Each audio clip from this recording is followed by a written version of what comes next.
President Trump was briefly taken to an underground bunker after protesters gathered in front of the White House, leading the way for the nickname Bunker Boy to start trending on Twitter. The New York Times were the first to break the story, and as you can imagine, if people were pissed the president wasn't taking action in wake of George Floyd's murder before, well, you can imagine how they're feeling now. I think giving the president the nickname Bunker Boy is a good indication of how people feel. Either way, I'm gonna let you guys know all the details about the situation right now in InformOverload. What's up, guys? Jared Bronstein here. Welcome back to I.O. Make sure to stick around to the very end of this one for some comment replies, but for now, let's get right into it. It's been about a week of protests following the killing of George Floyd, an unarmed black man at the hands of 4 police officers. What started in Minnesota eventually made its way to other US cities, such as New York City, Los Angeles, and Philadelphia, before going international. Since protesting started, countries such as Germany, Italy, France, as well as many others have also joined in to show they stand with their Western neighbors.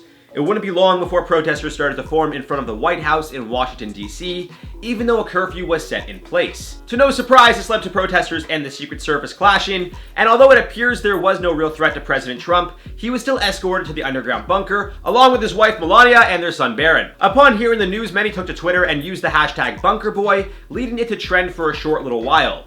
According to the Times report, I quote, "The president and his family were rattled by their experience on Friday night, according to several advisors." Reports claim the protests in front of the White House started around 10 p.m. before dying down around 3:30 a.m., but as you can imagine, Trump was quick to tweet out his thoughts, praising the Secret Service and still finding a way to bash someone. I quote his tweet saying, "Great job last night at the White House by the US Secret Service. They were not only totally professional, but very cool. I was inside, watched every move, and couldn't have felt more safe. They let the protesters scream and rant as much as they wanted, but whenever someone got too frisky or out of line, they would quickly come down on them hard. Didn't know what hit them." His tweet went on to explain that the agents were replaced like magic, and that had anyone broken the barrier, they would have been met with the most vicious dogs and ominous weapons. These are his words, not mine, guys.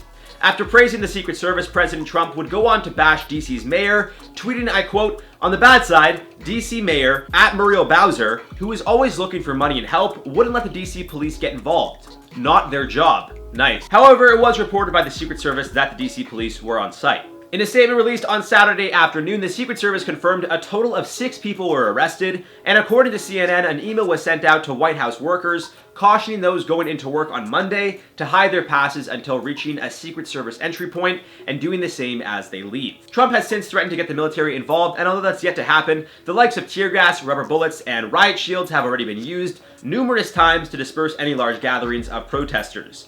Unfortunately, it's unclear what's going to happen in the coming days as the protesting and riots appear to continue on and President Trump continues to threaten using more and more force.